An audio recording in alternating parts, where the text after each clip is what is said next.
തുറക്കടേ ചേട്ടാ, പഴയ പറമ്പാ. തൂമ്പ എന്തിലോ ചെന്ന് മുട്ടിയില്ലോ. എന്താ ചേട്ടാ അത്? ഇതൊരു ചെപ്പാണല്ലോ, നല്ല ഭാരമുണ്ട്, ലോഹം കൊണ്ടുള്ളതാ.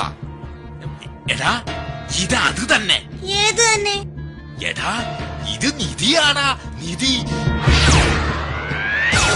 എടി നമ്മള് രക്ഷപ്പെട്ടടി. ഇത് നോക്ക്, നിധിയാടി, നിധി.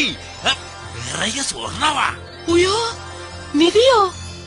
കർത്താവേ, നിങ്ങൾ പതുക്കെ പറ, അയൽക്കാരെ മുഴുവൻ അസൂയക്കാരാ. പൊന്നു മോനെ, നീ ഈ കാര്യം ആരോടും പറയരുത് കേട്ടോ. നിനക്കേ ഞാനൊരു സൈക്കിൾ വാങ്ങിച്ചു തരുന്നുണ്ട്. മോളിയെ, നീ ആകെ അങ്ങ് വേർത്ത് പോയല്ലേ മോളെ. കുടിക്കാൻ എന്തേലും എടുക്കട്ടെ? കടിക്കാനും കൂടെ എന്തെങ്കിലും എടുത്തോ ചേട്ടത്തെ? എടിയേ, നീ അറിഞ്ഞില്ലേ മറിയുടെ മാപ്പിളയ്ക്ക് നിധി കിട്ടിയെന്ന്? 50 കിലോ സ്വർണ്ണമെങ്കിലും കാണുമെന്നാ പറയുന്നേ. കൊറേ രത്നവും ഉണ്ട്. വാതിലും ജനലും ഒക്കെ അടച്ചേക്ക്, ആരും കാണണ്ട. അതൊക്കെ ഞാൻ എപ്പോഴേ അടച്ചു കഴിഞ്ഞു. പതുക്കെ വേണം തുറക്കാൻ. ചിലപ്പോ രക്തമൊക്കെ ഉണ്ടേലേ പൊട്ടിപ്പോവും.